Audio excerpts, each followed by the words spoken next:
What's up, everyone? Welcome to our Thursday night pregame show for Week 5. I'm Tara Roberts, and I'm here with Adam Ronas, and we've got what looks to be another fantastic game this week between the Los Angeles Rams and the Seattle Seahawks. We're previewing tonight's game, and we're also going to be answering questions in Discord as well. Adam, I feel like we've been very lucky this season with some great games, and I'm hoping this trend continues this week. How are you feeling about this week's matchup? Yeah, I think you have to be excited. We're getting two pretty good teams. I think the NFC West is one of the best divisions in football. Seahawks at home, always a tough place to play.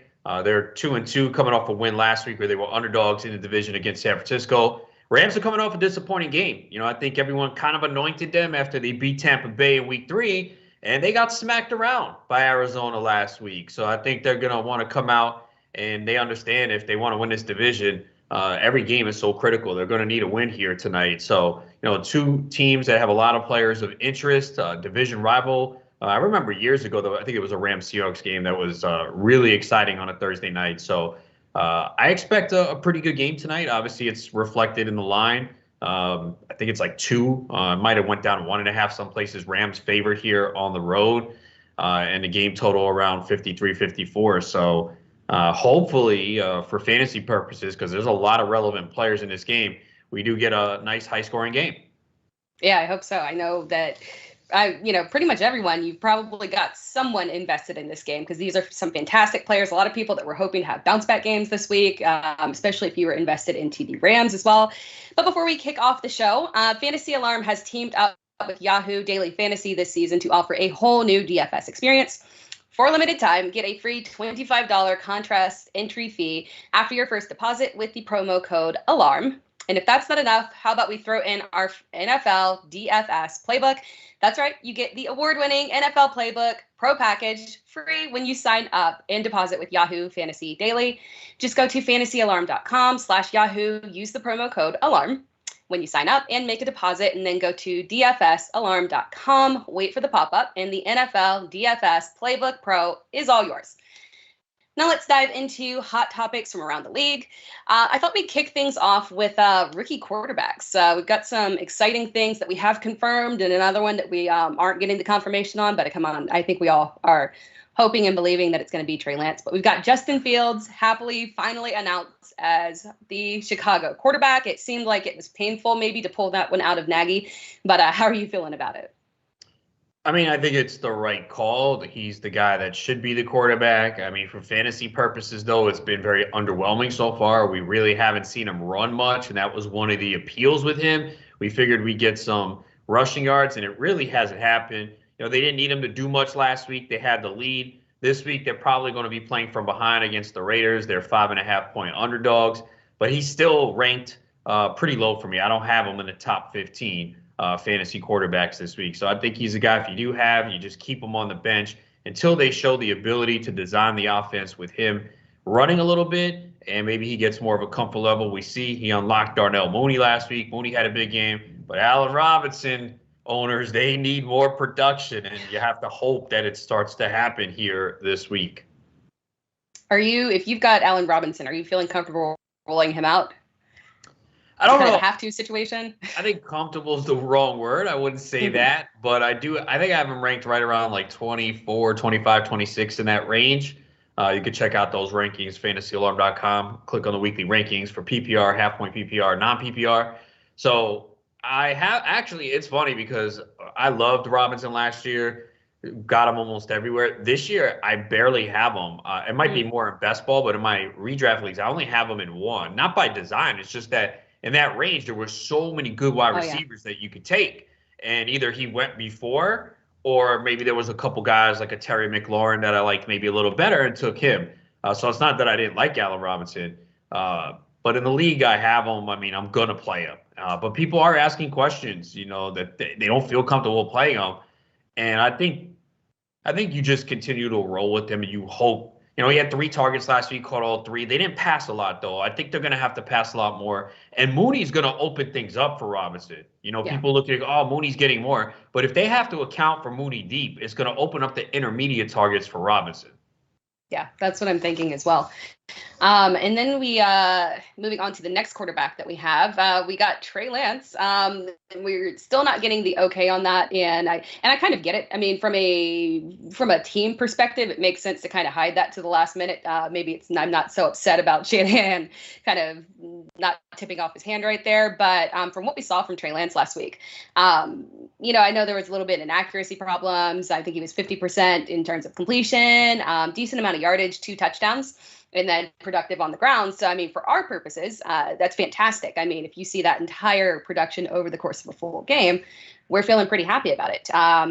If Trey Lance starts, is he someone that you're going ahead and rolling out this week, or are you giving it a second? I have him ranked right around QB 14, I think. So I think you can. I have him in one league, but my starter's Dak Prescott. So obviously I'm rolling with Dak. But with Lance, I think he plays. Garoppolo did not practice again today, and I think it is gamesmanship because you prepare for Lance differently than Jimmy G. Yeah. It's a different type of quarterback that's going to run. So, yes, Lance was very shaky last week. The long touchdown, Deebo Samuel was wide open. Seattle had no clue where he was. He threw a lot of inaccurate passes, but he also rushed for 41 yards. He had 20 fantasy points in one half. Yeah. So, that's why these running quarterbacks, they have such a high floor. So I think obviously in super flex leagues, you're using them. 2 quarterback leagues, you're using them. If you have like a Ryan Tannehill, then yeah. And if you have Lance, I'd play him over him. We still don't know the situation with the receivers there for Tannehill. It sounds like A.J. Brown practice again. Maybe he plays. Julio likely not. But, if you had Tannehill and Lance, I'd play Lance over him. So I think it really depends on what you have. But I definitely think he's a better play than Fields this week. They're going up against Arizona, 5.5-point underdogs. Arizona's been putting up points in every single game. So they're probably going to have to air it out or be aggressive to keep up with this Arizona offense. Mm-hmm. And then moving on to running backs, we can go back to Chicago. Situation there with David Montgomery, unfortunately, which, I personally am very upset about that one just because, I was really looking forward to David Montgomery turning things around, invested a lot in him. But we've got Damian Williams stepping in, and he's someone that when I look at him stepping into that role, I'm feeling pretty confident rolling him out just because of the way that Chicago is. I suspect that they will be giving him a decent amount of volume. They're not afraid to have him, and they feel comfortable with him. And they've got also from a PPR perspective, I assume that he'll be keeping a lot of that pass volume as well. So how are you feeling about Damian Williams? Yeah, this week you're feeling pretty good. I have him in that RB2 range, right around like 18, 19 at running back. So in most situations, I think you're going to use him.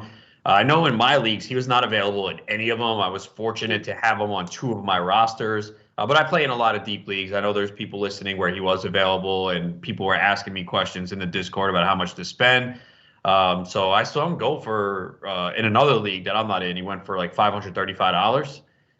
But you know what, though? It makes sense. Sometimes we sit here and like, oh, save your money. But you're getting a starting running back potentially for 4 or 5 weeks. That's a good chunk of the fantasy season. The first 2 weeks, he has good matchups. The last 3, they're tough. I know Tampa was one, Pittsburgh, and I think San Francisco. So those are tough. You don't run on Tampa, but you can catch passes. But this week, he's in a good spot. I think he'll get the bulk of the touches. They might mix in Khalil Herbert a little bit, but we've seen Williams be effective. He is 29, sat out last year, dealt with a little bit of an injury last week, but put in a full practice. So, yeah, if you have him this week, the next couple of weeks, you're feeling pretty good. You're going to put him out there, especially with some of the injuries at running back, and especially if you have David Montgomery and you were able to go out there and get Damian Williams, you're going to put him in this week. Yeah, for sure. And then the other big name running back as well. I guess we have 2 now, but Joe Mixon is one that is very interesting because I was a little hesitant to put Samaje Perine on someone who I was telling people to go. Like, he was kind of towards the back end of, if you want to go grab him, but he was definitely not my number 1. That was obviously Damian Williams. And the reason being was that I just didn't feel like they were going to give him a ton of volume. And lo and behold, we get the news today that it's going to be a committee and Chris Evans is going to be involved. And more than likely from a PPR perspective, he's going to be catching passes. So, a lot of us playing in half PPR leagues, Chris Evans might be the more appealing thing right here, but we haven't seen him. So it's a very interesting situation in terms of what we do with these 2 running backs.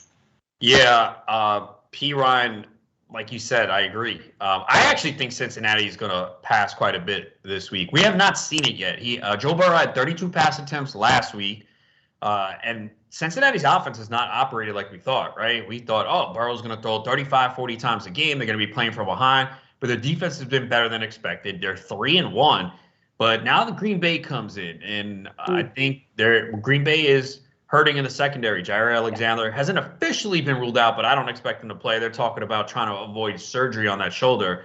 So I think this is a game where if Mixon is out, I think it's going to fall on Burrow's shoulders. And I see 35 to 40 pass attempts. T. Higgins will be back. So I'm liking Burrow and the receivers, not loving the running backs. You said you play in a 16-team league. So, yeah, in that type of format, Ryan, Chris Evans, you might be forced to put them in. But ideally, I don't know if you want to play either. So if you're looking at P. Ryan, Alex Collins, Damian Williams, P. Ryan is third of that group. Yeah, for sure. And then we've got Dalvin Cook as well, who was a non-participant. Was it a limited or a non-participant fully? Yeah, I don't think he participated. The same thing happened last week, and he played, and he mentioned how he's going to be able to play through it. It's not going to get worse, but I don't think you want to hear that if you have Dalvin Cook. Like, sometimes it's better, sit out 2 to 3 weeks. It's a long season. Get healthy, especially if you have Alexander Madison, then you definitely want to see that. I had Cook, high up in the rankings. I bumped him down. I mean, he's still 7 or 8. You're gonna play him, but you're definitely concerned. And the lack of practice with Dalvin Cook doesn't really bother me because the same thing happened last week. He went out there and played. He did sit a large portion of the third quarter, so that's the concern. Do they limit his opportunities and mix in Madison more? So Dalvin Cook's kind of tricky right now, but he's one of those guys. If he's active, you pretty much are playing him. I mean, how many people have the plethora of running backs to go, I'm going to sit Dalvin Cook? I don't think anyone does. No. Oh, yeah, exactly. And then moving on from running backs to wide receivers, the Calvin Ridley news. I thought I'd start us off with that one. The big news, not traveling to London, the impact on that, Gage is out as well. We've got some big impact players that could benefit from this. Is this going to be a Pitts game? We've seen Olamide Zacchaeus step up sometimes when we've had both of the receivers out last year. So if you're maybe in a deeper situation or DFS, that could be a little bit of a play. But then we've got Cordero Patterson, which is the big one, obviously, that everyone is, kind of on the fence about it. You have to respect the amount of volume that he's getting. Then we do have to notice that, it's on a very specific step count. It's a very, very odd situation, but obviously we're rolling him out there and having confidence with that. Is this prolonging the Cordero Patterson all in?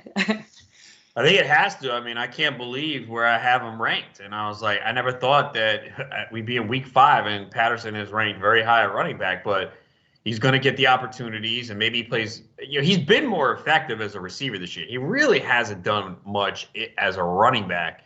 So there should be increased opportunities for him. Pitts, obviously, I mean, he's always ranked as a top 6, top 7 tight end. I moved him up even further. This should be the week. He's been getting the targets. It's just we haven't seen the production. So they're forced to really get him the football. Zacchaeus, I have him ranked in the 40s. You have to be kind of desperate to play him. We don't have bye weeks yet. So I wouldn't go crazy with him. If you're in a deeper format, you want to add him, sure. But it's mostly Patterson. Maybe we see a little bit more Mike Davis, but this Jets defense is better than people think. It's not great, but it's not a walkover defense. So I'm not going to go crazy and get everyone from Atlanta in there. This offense has been abysmal, even with Ridley on the field. And, Matt Ryan actually dropped. I dropped Matt Ryan 5 spots. I mean, I was not a fan of Ryan coming into the year anyway. I mean, he's really just a super flex 2 QB play at this point. You should not be rolling him out there in leagues that start 1 quarterback. For sure. And then moving on to, before we go on to quarterback, I'll go to one more wide receiver. Are you rolling out Josh Gordon? I am not. I am rooting for him. I hope he does well. I know the reports are he's looked good and all that, but we've seen Kansas City never really have that consistent wide receiver too. It's Kelsey, it's Tyreek Hill, CH. So I'm not. It's funny because I think it was my NFFC online championship league. Someone bid $19 on him, got him, and there was no runner-up bids. So that's pretty eye-opening that no one else bid on him.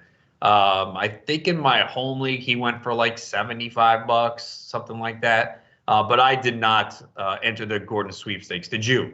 I did not. I did see him in my home league go for 17 out of 100. So I thought that was interesting. He was, in fact, same situation, only bid. Yeah, right. I think it's amazing. A lot of people have just said, "I'm done with this." So, Yeah. hey, look, maybe he performs well, but we got to go what we've last seen, and we just haven't seen much. And I know people are saying, "Well, it's Patrick Mahomes. He played with Russell Wilson and Tom Brady too." Exactly.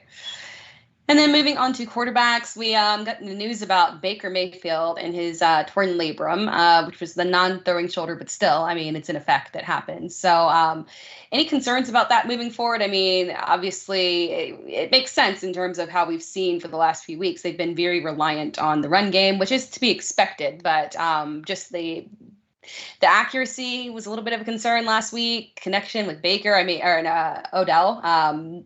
By no fault of Odell on his own. It was just not a good situation. So how are we feeling about and when I guess I say Cleveland receivers, I'm really just talking about Odell at this point, but Odell and Baker moving forward. Yeah, I mean, Baker is not someone that I was ever interested in anyway. And yeah, he looked horrible last week. I mean, there were some awful throws. So he missed Beckham wide open late on what would have been a touchdown. So I do have Beckham in a couple leagues. So I think I have to start him in one. It's a pretty deep league. It's 3 receivers and 2 flex spots. So I'm probably going to have to play him there. In another league, I might have options. I mean, he's right around, he's in that 30 to 35 area of wide receiver. This is a week 2 where they're going up against the Chargers. Chargers defense has been pretty good. So it's not an ideal spot, but Beckham's the only guy. The good thing is he's getting the targets. The air yards are there. And, one big play for Beckham could make the day. So he's the only guy that you can rely on in this past game. And that's it.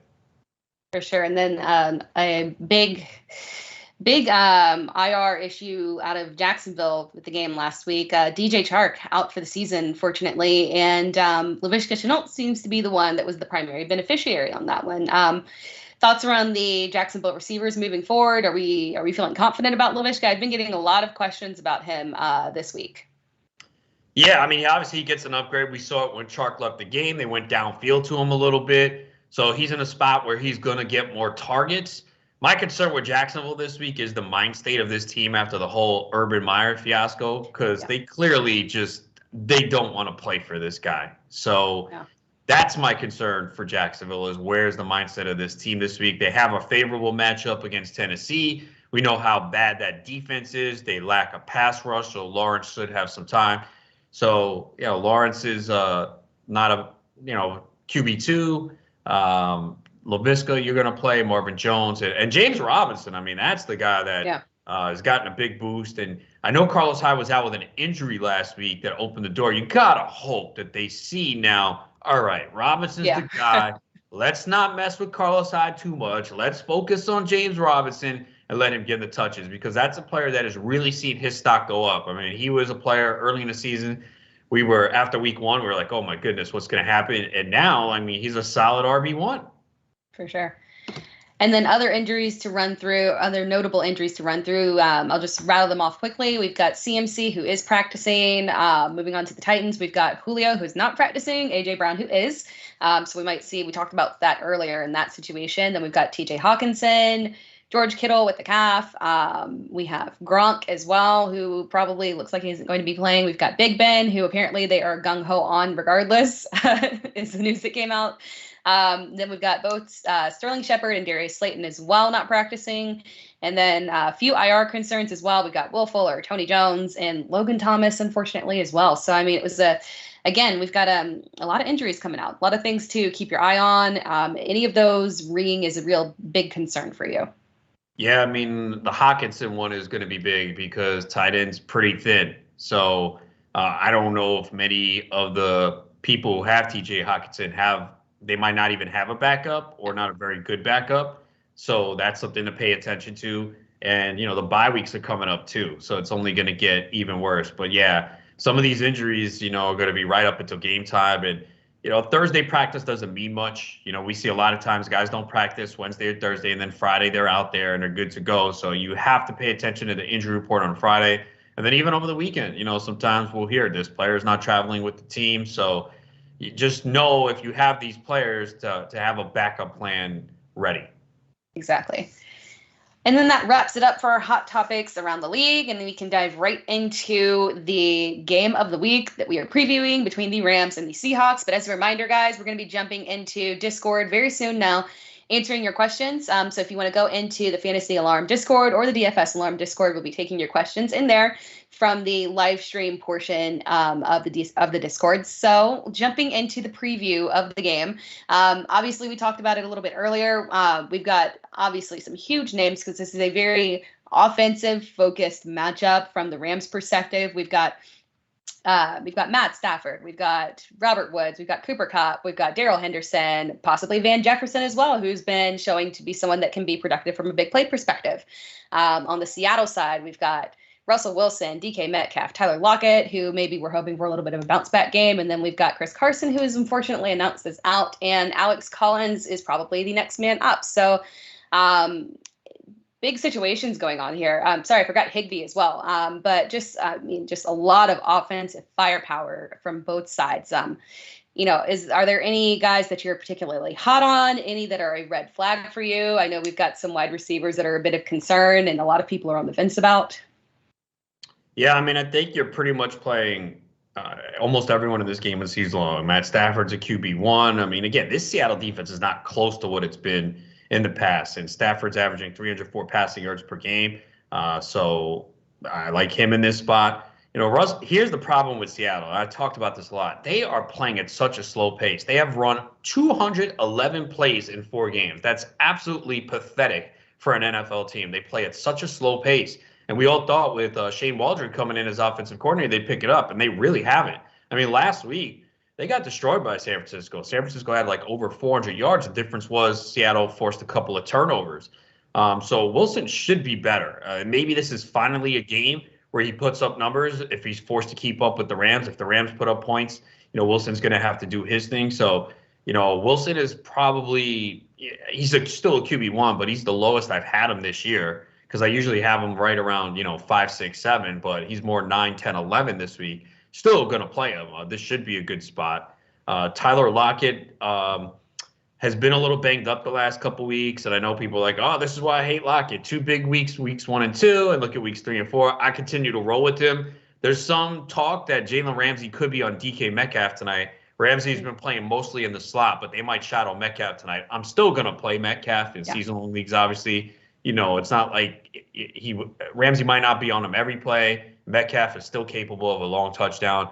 Robert Woods is the interesting one. He did score that touchdown late last week, but he's clearly upset with the way he has not been involved in the offense. McVay talked about it, and this is a good spot, especially if Ramsey is on Metcalf. That's going to open things up for Robert Woods, so you like him. Henderson's in a great spot tonight.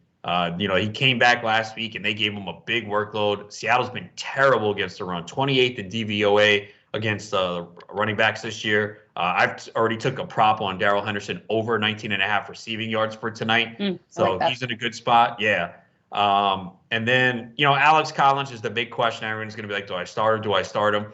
I have him ranked, I think, RB 22, 23. I am using him in 2 leagues. One I'm desperate at running back. The other one, kind of similar situation. I have like Javonte Williams and guys like that. So I'm putting him in my RB2 spot. He's not a must start. They probably will mix in Travis Homer in the passing game, maybe sprinkle in a little DJ Dallas. So, you don't have to get Collins in there.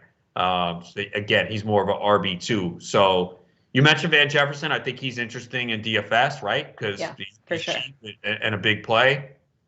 Tyler Higbee, not a bad play in season long either. So, yeah, there's a lot of plays here tonight that you like.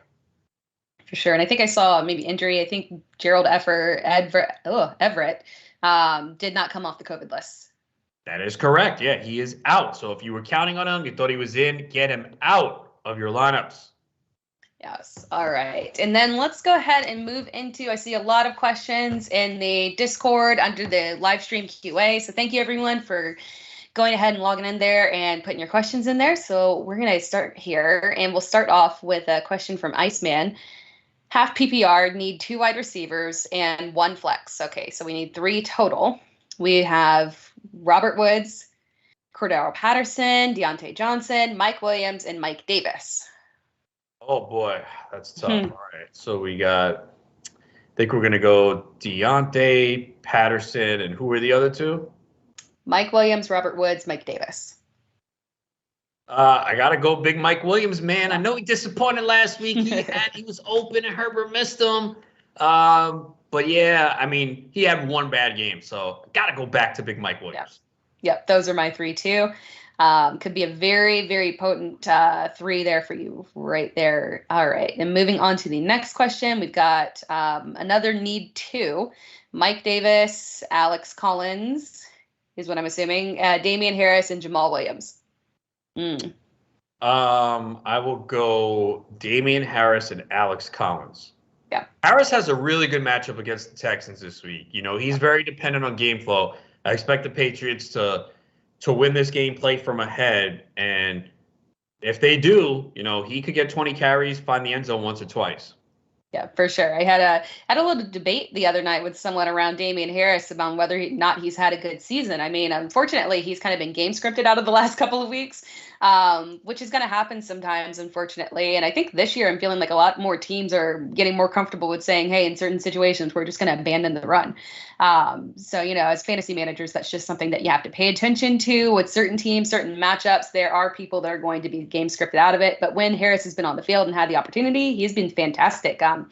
23 carries for 100 yards week one. So, yeah, I think against Houston, he could have a very nice bounce back game.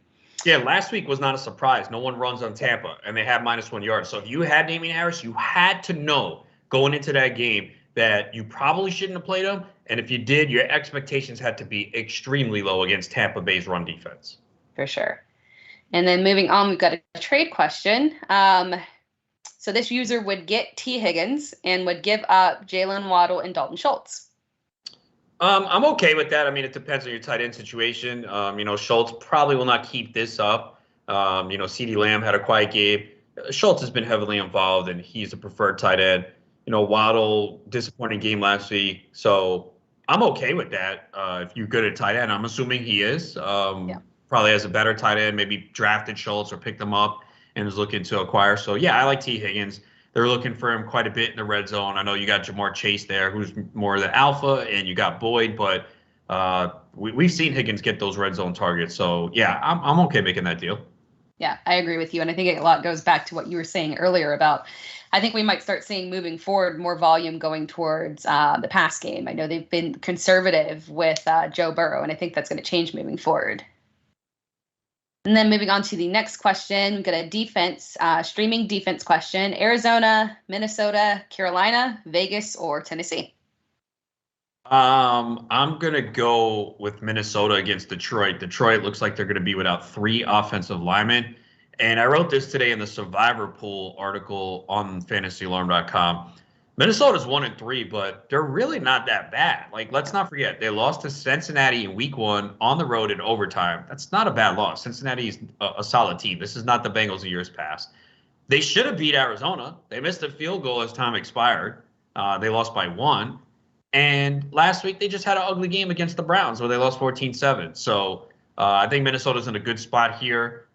TJ Hockenson, we got to see if he plays. That could hurt them, but their offensive line is hurting. So I'm going to go with Minnesota here. They should play from ahead, and that's what we want, right? Defense can tee off, pass rush, put Goff back there trying to pass late, lead to an interception, a fumble, pick 6. So give me Minnesota.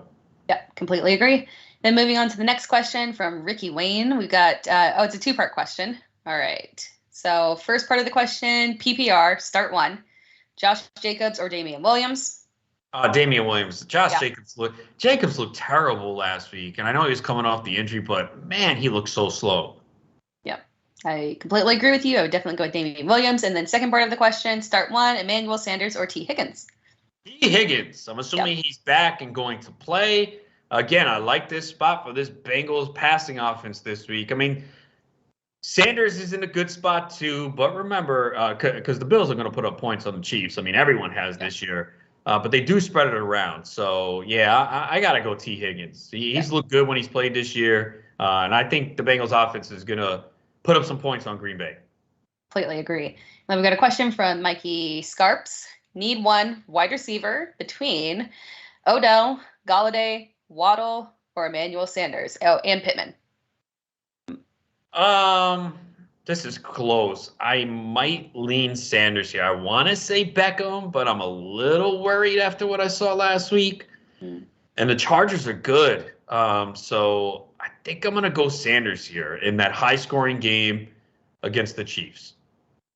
I think I would go with Waddle, and it's riskier, but with them playing Tampa Bay, I think between him or Devontae Parker, one of them, or there's Gesicki as well. That's also someone who I have, particularly in the DFS. That's my go-to guy right there for this week, but I think it could be a very good game for Waddle against Tampa Bay as well. That is a good point because they will have to pass. They're not going to be able to run. Waddle had 3 last week. I have Parker ranked higher, but but we did see Waddle heavily involved early in the season, so that is a good point to consider. I think they're so close. I think I have them all ranked within like 6-7 spots. So I think I have Sanders the highest though. Yeah, that's a very good game, or a very good group of receivers to choose from. Very even. And then we've got a standard league question from A Team Has No Name. I like your username. I really appreciate that little reference there. Standard league. If Carson sits, do I have Collins over Mike Davis or Michael Carter? Yeah, I think you do. It's a high-scoring game. You hope that he can finish off a drive. We know Seattle likes to run a football. I thought Collins looked pretty good last week, so yeah, I would. Carter's intriguing. I don't feel comfortable starting him yet, but I'm getting there. You know, he keeps moving up my rankings every single week, and I do have him in a couple leagues. I have yet to start him. We're getting close, and this is a good matchup this week, but I would go with Collins. And then we've got same user has a half PPR. So same user has Carson in standard, half PPR, and full PPR. So we're gonna do the half PPR question now. Starting Collins or Damian Williams. In that case, I'm going Damian Williams. Yeah. I think he's gonna catch more passes. We'll probably see Homer come in for some passing downs, so that can hurt Collins a little bit. I think Damian Williams will catch the football. So I'm going to go Damian Williams. Yeah, me too. And then in full PPR, Collins, or are we starting Collins over Amari Cooper in flex or Cordero Patterson in the running back spot? Oh, no, I'm playing Patterson and Cooper over Collins. Yeah, both same. Mm-hmm. Cool. All right. I like the consistency there with Carson. You went all in. All right. And then we have Buster Cherry. If you have DK Metcalf, are you playing him? Other options are Mooney, Callaway, and Rondell Moore. I mean, come on. All right, look. And this is where people need to understand. I think sometimes people will look at the results. Oh, I should have benched Metcalf. Moore had a better game of Mooney. I'm not doing it. If I always answer the questions as if it was my team. And I have Metcalf in a couple leagues, in some high-stakes leagues. I'm playing him. If he has 4 for 40, I will live with it. I'm not benching a stud like DK Metcalf because of Jaylen Ramsey. As good as Jaylen Ramsey is, Metcalf can get a big play or two on him. And again, Ramsey might not be on him every play. So I'm playing DK Metcalf, and I'm going to live with whatever result I get. Yeah, I think we had the same situation with DJ Moore last week as well with Trayvon Diggs. Yes, excellent point. Again, right? Against my man, Trayvon Diggs. But still, Diggs wasn't on him every play. When he was on him, Moore didn't do well, but he wasn't on him every play, and Moore had a big game. So you're right. Excellent point from last week that sometimes people look into this too much. There's not a lot of shutdown corners in the NFL anymore, and they don't always shadow the entire play. So you got to play your elite receivers in this situation. Yeah. And then moving on to the next question we have from Darren. We've got Alex. Oh, I love it. Lots of Alex Collins and Chris Carson. I'm going to mix up those names interchangeably as we move forward. Alex Collins or Chase Edmonds? I'm playing. Chase Edmonds has been good. The problem is he's not scoring. He's not finding the end zone. I've seen a couple of situations this year where he's got goal line carries. I remember one vividly. He was stopped at the 1. We know Connor's getting a lot, but he's heavily involved in the passing game. I know he didn't practice today, but hopefully you have another alternative. I don't know how serious this is, but I'm playing Edmonds. He's been good, and eventually he will score. It might have to be from 20-plus yards out or on a reception, but Edmonds has been good. Yeah. I know the injury concern, but I haven't heard enough to kind of dictate that we're really fearful that he's going to be not playing. So, I would roll with Edmonds. Let's see. Then we've got from Hans03, half PPR, need a running back and a flex. Obviously Mixon if he plays, but if not, between Javonte Williams, Josh Jacobs, Trey Sermon, Samaje Perine, or Cortland Sutton, or Gainwell and Michael Carter on the wire. Nice little combo question. Yeah, I think this is a question, unfortunately, you're going to have to wait till Sunday. I mean, right now, I would play Sermon. Elijah Mitchell is still, like, kind of limited, but the same thing happened last week. He didn't play. So if he's out, I'm playing Sermon. And then I think there were even a couple others that were. Yeah, there was Sutton, which I know is a kind of weird situation this week. But I think Bridgewater was last updated as trending towards being in, so you might be safe there with that option. Yeah, there was Javonte Williams as well. Yeah, I mean, Javonte's still splitting. Perine, you talked about how, it's not going to be all him. As of today, I would go Sermon and Sutton because sounds like Bridgewater's going to play. It sounds like it. We'll have to wait and see. He's got to get the official clearance, but the indication is he will play.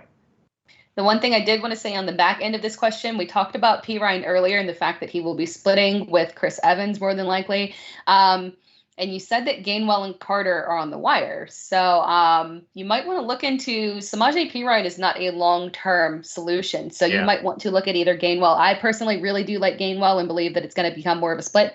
But Michael Carter is a good option as well. So either one of those, I would be on the fence of saying, hey, go ahead and jump on that versus Perine. Yeah, that's a good point because Perine probably doesn't have long-term value. We don't know the extent of the Mixon injury. They're saying it's not a big deal. Maybe it's a week or two. But you're right. Long-term, Mixon is going to come back and be the guy. And Gainwell has a role in this offense, and Carter's role has been growing as well. So, yeah, that I would rather have those guys over Perine. Perine's kind of one-week plug-and-play. And if you don't need him this week, your Gainwell and Carter are better values long-term. For sure. And then we've got from RA27, good evening. I got hit with the injury bug. We did too, so we're there with you. PPR, need 2 from this group. Alex Collins, Zach Moss, Melvin Gordon, or Madison, assuming that Cook is not playing. Melvin Gordon or Joe Mixon probably out. So we're looking at Collins, Moss, Gordon, Madison. Yeah, Collins, Moss, Gordon, Madison. Yeah, play Collins tonight. Obviously, if Cook's out, you go Madison. If Cook's in, go Moss. Yep, I agree. And then we've got, all right. It is a drop the Dolphins defense for any of these defenses. Yes, we've got a waiver wire picker. Yeah, yes. We've got some options. The options on waivers here. We've got Falcons, Cardinals, Texans, Jets, Packers, Vikings. Might be an option there. Chargers, Jacksonville. It's getting kind of shaky. Yeah, this week I like the Vikings. Even the Cardinals are not bad. Lance could turn it over. So this week, the Vikings against Detroit. Talked about it earlier. They're down like 3 offensive linemen. I expect Minnesota to play from ahead and be able to tee off in that second half. So Minnesota. Yeah, makes sense to me. And then we've got a question for a standard league. Damian Williams or Zach Moss. First part of the question. Yeah, I have Damian Williams ranked higher. Just, he's going to get most of that backfield. I know Moss has been finding the end zone, but Singletary's still there, and they could pass quite a bit, so I'm going to go Damian Williams. Completely agree. And then the second part of the question, I guess maybe this is more of an injury concern, A.J. Brown or Emmanuel Sanders? Look, if A.J. Brown's active, I'm playing him. If he's not, then if Sanders is your other option, simple. So that's one of those situations you have to wait on. I have A.J. Brown in the league. If he's active, I'm playing him. Mm-hmm. And then moving on to the next question, we've got Alex Collins over CEH. We've got multiple. Okay, Alex Collins over CEH, Chase Edmonds, or Jacoby Myers, half PPR. Half PPR, so it's Collins, and they need 1? Yep, so it'd be Collins, CEH, Chase Edmonds, or Jacoby Myers. I'm probably going to go CH. High-scoring game. We saw he was involved last week. Could find the end zone. So I'm going to go CH there. Yep. And then another question from a team has no name. Collins over Josh Jacobs, half PPR. Yes. Yeah. Did not like the way Jacobs looked last week. I know they gave him some volume, but I'm going to go with Collins. Yeah. I agree on that one. And then we've got another half PPR, Collins or Moss. I will go Collins there as well. Just think, he's assured more touches, even with Homer being involved. We know Seattle loves to run the football, so always a good chance he could finish off a drive with a touchdown. Completely agree. And then we got a question from Hant03. Full PPR, need a wide receiver, running back, and a flex. All right, so we need 3 out of this. We have Tim Patrick, Cole Beasley, Laviska Shenault, Mike Davis, A.J. Dillon, and Samaje Perine. All right, Shenault is in there. Reluctantly, Mike Davis, who I'm not a fan of. And I guess Perine if Mixon is out. Yeah. I'm not opposed to Cole Beasley just because last week he gave literally nothing and he seems to be on an every other week situation. Yeah. So yeah, you know what? Beasley Perine is close. You're right. That's close. So I can see going Beasley there. Again, they're going to put up points in that game. I think that's going to be a really high-scoring game. I mean, Kansas City has slowed down no one, and Buffalo's offense has been rolling for 3 weeks. I'll throw week 1 out when they lost to Pittsburgh. Kind of was like preseason. Maybe they weren't ready. I know they haven't played great teams lately, but Bills are going to be up for this game. This is a big game for the Bills. Yep. Completely agree. And then let's move on to head over and get a couple of questions out of DFS. As a reminder, guys, we're still here for about 20 more minutes, and we are taking questions in Discord. So if you guys have any questions, go ahead into the Fantasy Alarm Discord. We're taking them out of the Fantasy Alarm section and the DFS Alarm section. If you have any DFS questions, post them under either of the live stream channels in there. So we've got full PPR. Mike Davis, Perine, or Alex Collins? Yeah, I'm going with Alex Collins here. Mike Davis still kind of splitting a little bit. Hasn't looked great. Not a great offensive line. So I'm going to go Collins here. Yep. And then we've got Collins, a couple Collins questions. Collins over CEH or Collins over Damian Harris? I like Damian Harris and CEH better. Again, this is a really good spot for Damian Harris this week. Unless we're wrong, and Houston has not had a touchdown the last 2 games. They've been in the red zone 2 times in the last 2 games. Patriots defense played very well last week. Yes, it could be a letdown spot coming off an emotional game. I don't see it. So great game script for Damian Harris and CEH.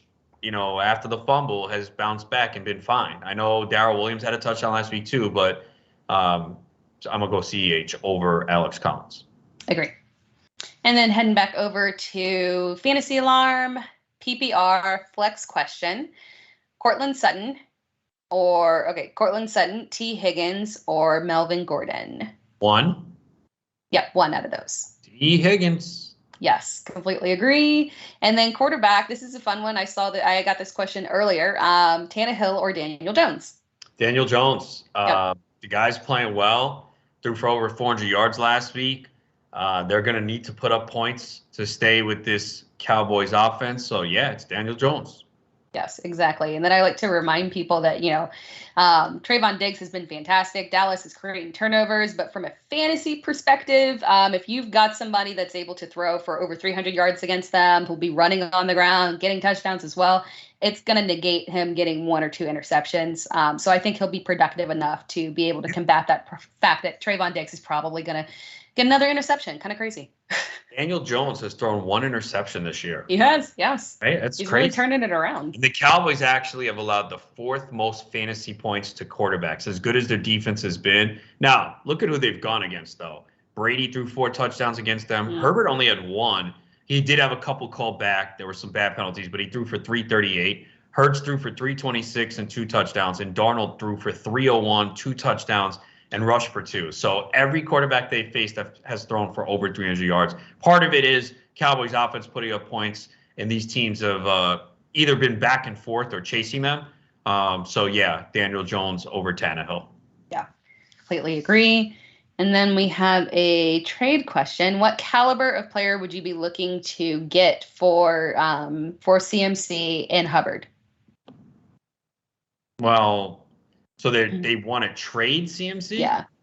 Yeah, caliber of player/players, because it's probably going to be, okay. I don't know why you would want to trade CMC with him potentially playing this week. And if it's not this week, probably next week, unless they're worried about this injury long term. But yeah, I mean, you should get an elite running back and a receiver. I mean, he was the #1 pick. We've seen every time he plays. So yeah, you got to get a lot. I mean, Aaron Jones and a receiver. Yeah. It's always, these questions are always tough because we can give you the names and then you go and that team doesn't match with you. What you need to do, you got to go to the roster grid, and everyone needs a running back. I don't care what league you're in. Everyone needs a running back. So find someone who has a receiver that you want, or maybe a lower running back, or maybe you need a tight end. Maybe someone has Kelsey and Schultz or Kelsey and Knox, and you got to find a trade partner because we can give you all these players and those teams will be like, nah, we're not a fit. It's all about finding the right partner. So you need to go to the roster grid and see players you want. And obviously, anyone will take McCaffrey. I know Tara would. I would. We want McCaffrey. So someone's going to trade you. Fun fact, in Dynasty, I got offered McCaffrey right before the game. And I can't make decisions right before the game. So I was like, okay, we'll just need to hold on for it. It was good for you. And part of that package was David Montgomery. So you're smart. Your premonition, your intuition told you, let's wait. It is funny too because in my league, someone agreed to a trade. I think it was, what was the Monday night game now? Chargers, right? Yeah. Chargers Raiders. Someone traded Henry Ruggs for Jalen Hurts before the game. So I said, as a commissioner, I'm not going to process this until after the game because if Ruggs gets hurt, I want you to be able to say, hey, I don't know why they agreed to it then. Wait till the game finishes. Make sure Ruggs doesn't get hurt, then make the trade. So I was just trying to be the nice commissioner because I could have just processed it right away. And then if Ruggs got hurt, well, I'm sorry, you guys agreed to it. So I waited till after. But that's a great point, though. You might want to wait, especially if it's like last minute before a game, unless you're rushing to get it in that week. But yeah, you should probably wait till the game finishes or sometimes. Yeah, get some thought around it. And then moving on to the next question, we've got flex. We've got, they're putting Moss in flex and was wondering if it would be good to swap for Mike Davis, Javonte Williams, Darnell Mooney, Rondale Moore, or Damian Williams, or Kenneth Gainwell. Lots of options here. Damian Williams for me. I'm putting him in there. Yeah. I think that is good as well. Moving on to the next one, we've got a Ridley owner. Sorry. All right. You need someone between, you need 3 of them. You're a Ridley owner. You need 3 of these guys on this list. We've got Godwin, Sutton, Renfro, Tony, or Emmanuel Sanders. Godwin's in, Sutton's in, if Bridgewater's in, and then who are the other 2? Renfro, Tony, Emmanuel Sanders.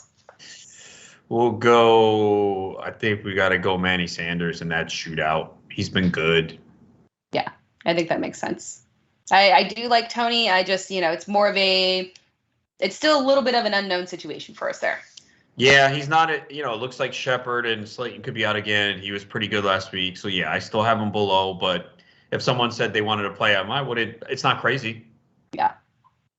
And then moving on, we have question from Honey Badger 665, 10-team half PPR league.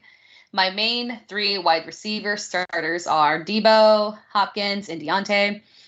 So this is probably a flex question. Is Woods startable tonight over any of my 3 receivers or over Moss, Pittman, Kirk, or Gainwell in flex?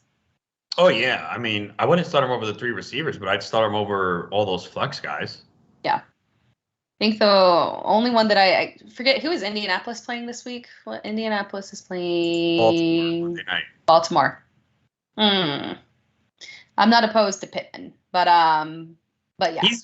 He's getting a lot of targets. No one's really talking about him. He has yet to find the end zone. I think he's a really good buy low because he's commanding a huge target share, and eventually he'll find the end zone.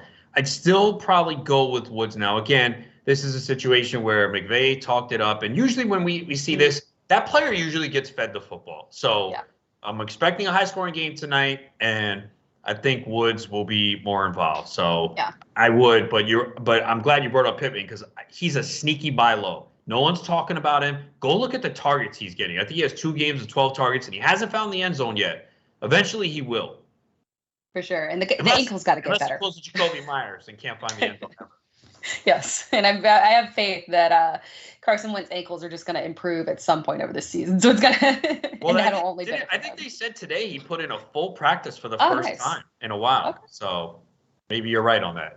All right, and then let's see, what was I going to? All right, and then we've got a question. User is 103 or 1 and 3. And has Allen Robinson and Julio Jones. I know, that is painful. Could I get Kamara and Jefferson for CMC Hubbard? Oh, okay, that was a question. Okay, that's the CMC Hubbard person. I see. I'm not trading for Kamara right now. I'm sorry. I'm concerned. They've given him 20-plus carries in 3 of 4 games. They never gave him that many carries. He's never had 200 carries in a season. He's on pace for over that. And to me, that means it's a problem for him staying healthy because those carries inside the tackles lead to more injuries. Your body takes more of a beating. I like Kamara way better when he's catching 80 passes and they're giving him the ball in space and and a lot of times he goes out of bounds, so he's not taking hits. So I don't know what's going on. He had no targets last week. Yeah. Derrick Henry has more targets than Alvin Kamara this year. That was not supposed to happen. So I don't know what's going on with this offense and if they're going to fix it. I would not be trading for Kamara right now. I'd much rather have McCaffrey, even with this injury. Again, they didn't put him on IR. He's already practicing. Maybe he doesn't play this week, but he's probably back next week. And, yeah, he had injuries last year too, but I'm not trading for Kamara right now. Yeah, me too. And it's unfortunate. Just the usage is so strange from a fantasy perspective. I mean, maybe things can get a little bit different once Michael Thomas comes back. I know they've got an issue with wide receivers and Marquez Callaway just not being someone who can physically compete against those top quarterbacks. So, I mean, it's a whole mess. So hopefully maybe this can change moving forward, but I would not be betting very highly on it. So I completely agree with you. And then moving on to the next question, we have... Oh, okay. All right, cool. So our user with the CMC Hubbard situation is giving us some more options. What about for Chubb or Lamb? Chubb and Lamb. Chubb and Lamb, and he's trading CMC. CMC with Hubbard. I mean, look, if it's CMC and Hubbard for Kamara and Jefferson, that's not that bad because, you're getting 2 players. The Chubb and Chase, it was? Chubb and Lamb. Oh, Lamb. Yeah, I'm fine with doing that. I mean, again, Chubb has some concerns too. People were split on Chubb, and I saw both sides of it, and I did draft Chubb, but you're seeing it. He doesn't score a touchdown. It's not a good week. He's not involved in the passing game, and Kareem Hunt's cutting into his value a lot. So we didn't see that much last year. I think Chubb scored a touchdown in every game except 2, and now we've seen a couple where he hasn't scored, and it's not great weeks. They do want to run the football, and he should get better. So I'm okay doing that because you're getting CeeDee Lamb at a low value right now. I don't think this will continue. Part of the problem with Dallas is we didn't expect their defense to play this well. Yeah. They're forcing a lot of turnovers, which they never did. Everyone's like, oh, Cowboys defense stinks. They're going to put up points, and they are. But they've run the ball very effectively and played from ahead in a couple of games now. They played from ahead against Carolina. They played from ahead against Philly. And it's cut down on the targets for Lamb and Cooper, and obviously Schultz has been wide open. But I think Lamb eventually will get going. So you can do that trade if you want. I mean, because, again, you're trading one top player, and you're getting a solid RB1 or maybe a borderline RB1. And I guess Lamb might be a more wide receiver, too, at this point. I know a lot of people had hopes he could be top 12, but unless that volume starts to increase, maybe not. So if you want to do that to add a piece, sure. If I had McCaffrey, though, it's hard for me to trade him because that guy is like a cheat code when he's healthy. We've seen it. Yeah. I'd be curious what your other running back is, and maybe you could get some kind of value out of that one. Maybe a 1-for-1 with a wide receiver. We don't in this forum we don't have the time to ask for your whole roster. But yeah, you're right. The rest of your roster really will tell us. Maybe you really need a wide receiver bad. So yeah, then the trade makes sense. Yeah. All right, and then moving on to the next question, we have a DFS question for the showdown tonight for DraftKings Oh, before we go on to that, the user said the other running back is Mixon.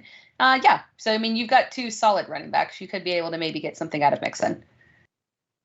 All right. And then moving on to the next question for DFS. For the showdown, we have Swain or Jefferson. Well, that's a tough one. Yeah.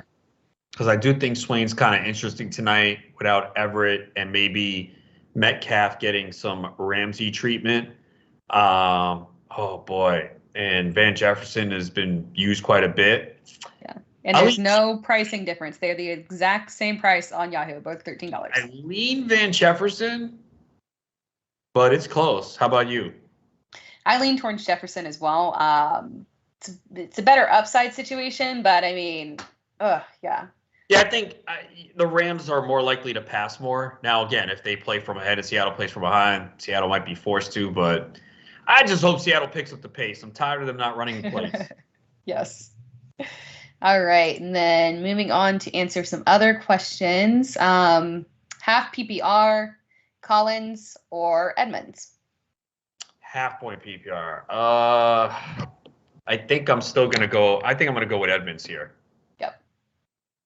I agree. I would wait for Edmonds. Then again, guys, we have just a couple more minutes. So if you've got any questions, get them in here super quick. Let's see. We have half PPR, Woods or Devonta Smith. I go with Woods. Smith has a little bit tougher matchup this week. He's had 2 good games, 2 bad games. Again, when your coach is saying, yeah, we got to find a way, it usually works out. So I will go with Woods. And then we've got a 2 QB league question, 6-point touchdown. So I'm assuming we're choosing 2 between these. So we've got Matt Ryan, Carson Wentz, or Trey Lance. Or maybe let's just go ahead and pick our 2 favorite of that group. Lance and Ryan. Yeah, I agree. And then we have a defense question. We've got Titans, Vikings, Packers, or Raiders. Vikings. Yes, I agree with that as well. And then let's see here.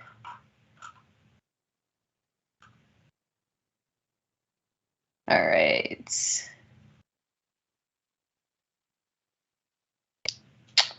Another defense question. Carolina, Dallas, or Las Vegas? I'll go Dallas. I know Jones has not really turned it over yet, but Diggs has been getting these interceptions, and they'll probably be playing from behind. So I'm gonna go Dallas. Yeah, I agree. And even though we know that there's a lot of volume on them, they've actually, they've been usable and startable. It's not because of the volume that's being on them, they're being thrown on them. It kind of takes away a little bit from all the points they're getting with the turnovers, but not enough to where I don't feel comfortable starting them. Tight end question, Knox or Higbee? I have Knox higher this week.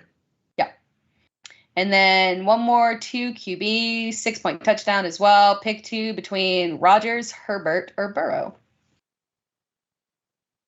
I think it's closer than people think, but I'm still going to go Rodgers and Herbert. Again, I do like Burrow this week. I think he has a good game, but it's hard to sit Herbert, even with that Cleveland defense. Herbert's been good this year, and, Rodgers, same thing. So I think many people think it's a no-brainer. I think it's actually close. I really do like Burrow this week, but I'd still sit him of those 3. Yeah, completely agree.